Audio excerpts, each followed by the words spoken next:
가해자가 본인을 찾아올까봐 굉장히 두려워하세요. 여러분의 인적사항 적히지 않게 할 수 있고요.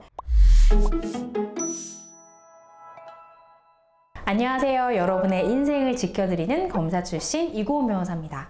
여러분, 제가 여성 변호사, 그 중에서도 여검사 출신 변호사다 보니까요, 제가 맡는 성범죄 사건의 한 40% 정도는 성범죄 피해자분들이 찾아오시는 것 같아요. 그래서 오늘은요, 성범죄 피해를 입었을 때 반드시 기억해야 할 3가지에 대해서 한번 다뤄보겠습니다. 네, 첫 번째는요, 성범죄 피해를 입은 즉시 본인의 몸을 씻거나 범행 당시에 입었던 옷을 세탁하시면 절대 안 됩니다. 왜냐하면 성범죄 피해를 입고 나서 그날 바로 신고하시는 분도 계시지만 그 이후에 경찰에 신고하시는 분도 계시거든요. 근데 제가 성범죄 피해 입으신 분들을 변호하다 보면 이런 말씀 많이 하세요. 변호사님, 제가 그날 일을 떠올리는 것도 너무 힘들어요. 그리고 내 몸이 더럽혀진 것 같아요. 그런 말씀 많이 하셔서 되게 안타까운 게, 초동 때 피해를 입었다는 걸 잊기 위해서 바로 샤워를 해버리신다든지, 아니면 범행 당시 입었던 피의자의 타액이나 정액이 묻었을 가능성이 있는 본인의 속옷을 빨아버리는 경우들이 굉장히 많으신데요. 여러분, 그러시면 안 돼요. 성범죄 피해라는 건 언제 어떻게 우리한테 닥칠지 모르니까 꼭 이 영상 좀 봐주셨으면 좋겠는 게, 본인이 경찰에 딱 신고하게 되면 경찰서에서 나오라고 하잖아요. 나오게 되면 바로 해바라기 센터로 인계가 돼요. 그 관할 경찰서랑 연계된 대학병원 옆에 있는 이제 해바라기 센터라는 곳인데, 그곳에 가게 되면 본인이 뭐 강간 피해를 입었다, 강제추행 피해를 입었다, 뭐 유사강간 피해를 입었다에 맞춰서 타액이 묻었을 가슴이나 뭐 목 부위, 음부, 질 안까지 DNA를 채취하게 돼요. 그 타액이 묻었는지를 다 검출하고 본인이 범행 당시 입었었던 옷까지도 다 보관을 하도록 되어 있어요. 그래서 그거를 국과수로 보내서 국과수에서 어떤 DNA가 채취됐는지를 확인을 하거든요. 그러면 본인이 조사받은 다음에 가해자, 그러니까 피의자를 불러 조사를 할 때 조사 전에 구강세포랑 이런 부분 다 채취해요. 그래서 그 피해자의 몸과 옷에서 나온 DNA와 가해자의 구강세포 내에 DNA가 일치하는지를 보고 하는 거죠. 그래서 만약에 피의자가 혐의를 부인한다, 근데 전면 부인한다, 예를 들어서 나 그 여자를 강제추행하거나 만지거나 손댄 적 없습니다, 나 그 여자랑 성관계한 적 없습니다 라고 피해자가 혐의 부인하는 경우에는, 그런데 갑자기 국과수의 결과가 피해자의 음부에 나온 정액의 DNA와 구강세포의 DNA가 일치한다 라고 하면 피해자 말이 그 자체로 성립하지 않는 거잖아요. 그러니까 물론 피해자의 일관된 진술도 굉장히 중요합니다. 혐의를 인정하는데, 그렇지만 그러한 피해자의 말을 뒷받침해 줄 수 있는 객관적 물증이 있으면 훨씬 더 혐의 인정되고 피의자에 대해서 유죄 판결이 나올 가능성이 굉장히 커지겠죠. 그래서 여러분, 그런 피해를 당했을 때 절대 샤워하거나 옷을 바로 빨아버리거나 그런 행동은 안 하시는 게 좋습니다. 네, 두 번째는요, 피해자분들 경찰서에 가시기 전에요, 그 피해 당했을 날의 상황과 순서와 이런 것들을 한번 머릿속으로 정리해보고 가셔야 합니다.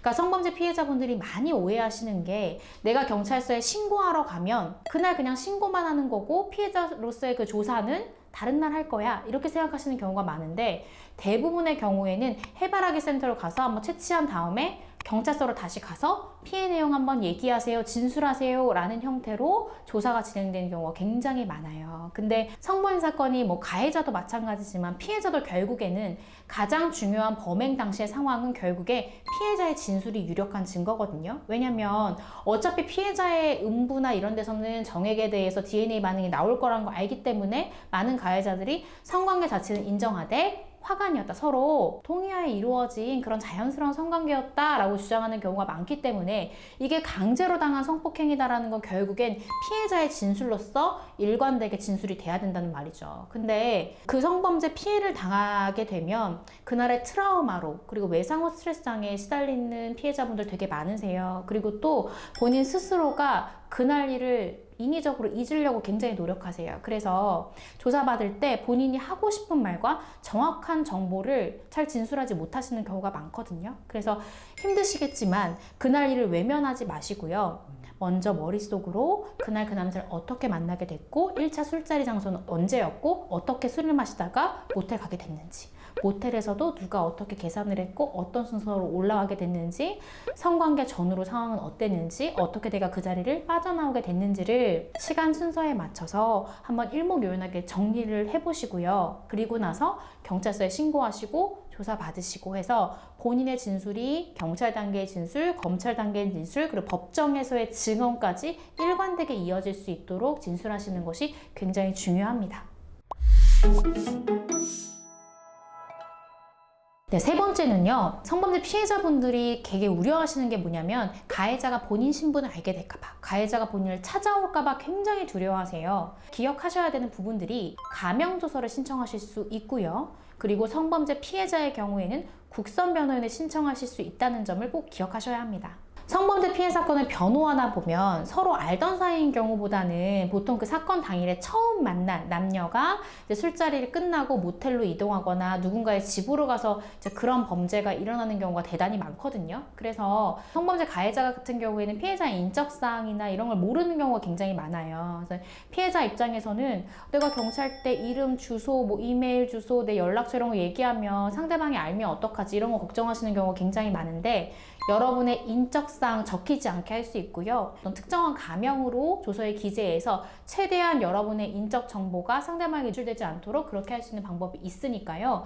경찰한테 조사 전에 반드시 가명 조서를 하고 싶고 제 인적사항이 상대방에게 유출되지 않도록 하고 싶습니다 라고 얘기하시면 그 여청계 담당 수사관이 무슨 의미인지 다 아시거든요. 그래서 그렇게 조치를 해주실 거고, 조사 마치고 나서 혹은 조사 전에 국선 변호인 신청하시겠습니까? 라는 종이 주실 거예요. 본인이 국선 변호인의 도움을 받고 싶다라고 하면 신청하겠습니다. 예에다 표시하시면 본인을 담당하는 국선 변호사가 지정이 될 겁니다. 물론 여력이 되시고 본인의 상황에 맞춰서 사선 변호인 선임하실 수 있으면 가장 좋겠지만, 그게 아니라고 하면 국선 변호인은 꼭 선정하시라고 저는 얘기를 하거든요. 그 이유가 가해자랑 계속해서 마주칠 염려가 국선 변호인이 있으면 좀 덜하고요. 합의 관련한 얘기를 나눌 때도 본인이 직접 얘기를 하면 마치 합의금을 노리고 이러한 고소를 했다는 오해를 받을 수 있기 때문에 웬만하면 그런 합의 관련한 얘기도 변호사를 통해서 하시는 게 굉장히 좋아요. 그래서 국선 변호인 신청은 하시는 게 좋다라는 말씀을 드리겠습니다.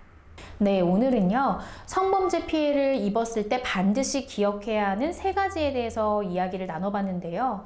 제가 이 영상은 범죄에 노출되시기 전에 반드시 보셨으면 하는 영상입니다. 그래서 많은 분들이 이 영상을 통해서 좋은 정보 얻어가셨으면 좋겠습니다. 네, 이 영상 좋으셨다면 좋아요와 구독 부탁드리겠습니다. 오늘도 시청해주셔서 감사합니다. 여러분 안녕.